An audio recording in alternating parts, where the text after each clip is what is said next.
সরাসরি যুক্ত হচ্ছেন সহকর্মী মাসুদুর রহমান। মাসুদ, বিস্তারিত কি খবর আছে আপনার কাছে? RICL TMX, যুগের পর যুগ স্থাপনা থাকে মজবুত।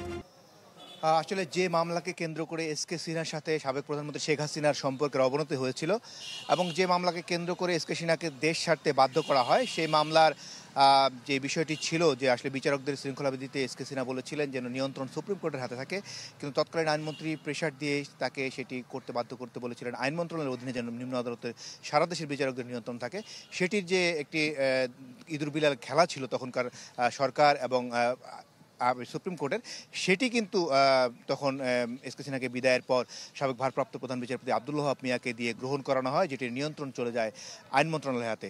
এবং এই 5ই আগস্টের পরিবর্তিত পরিস্থিতির পর এটি গেল মাসে যখন রিভিউ করা হয় তখন কিন্তু আমরা জানতাম না যে এটি এই পর্যায়ে আসছে। তো মাজদার হোসেন সেই মামলার রিভিউর আজকে কিন্তু একটি আদেশ হলো, যেখানে তখনকার ভারপ্রাপ্ত প্রধান বিচারপতি যিনি আইন মন্ত্রণালয়ের অধীনে যেই বিষয়টি ছিল যে নিয়ন্ত্রণটি থাকবে নিম্ন সারা দেশের বিচারকদের নিয়ন্ত্রণটি বদলি এবং পদোন্নতির নিয়ন্ত্রণ নিয়ে থাকবে আইন মন্ত্রণালয়ের হাতে, সেটির যে গ্রহণ করতে বলেছিলেন আইন মন্ত্রণালয়কে, সেটি আজকে স্থগিত করে দেওয়া হয়েছে।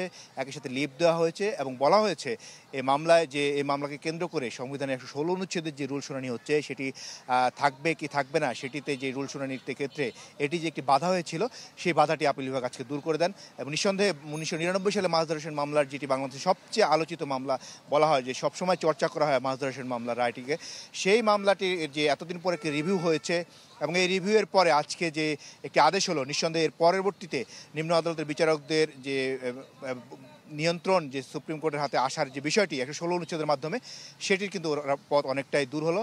এবং এখন আগামী বুধবার যখন 116 অনুচ্ছেদের শুনানি হবে তখন কিন্তু আজকে রায়টিও সেখানে বলা হবে। তো আপাতত এই মামলাটির মাজদার হোসেন মামলাটি কিন্তু যে রিভিউ শুনানি, সেটি কিন্তু পরবর্তীতে যখন আবার আপিল শুনানি হবে তখন কিন্তু এটি আবার রিভিউ শুনানি হবে।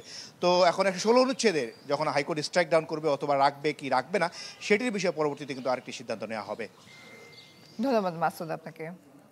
দর্শক, যুক্ত হয়েছিল সহকর্মী মাসুদুর রহমান।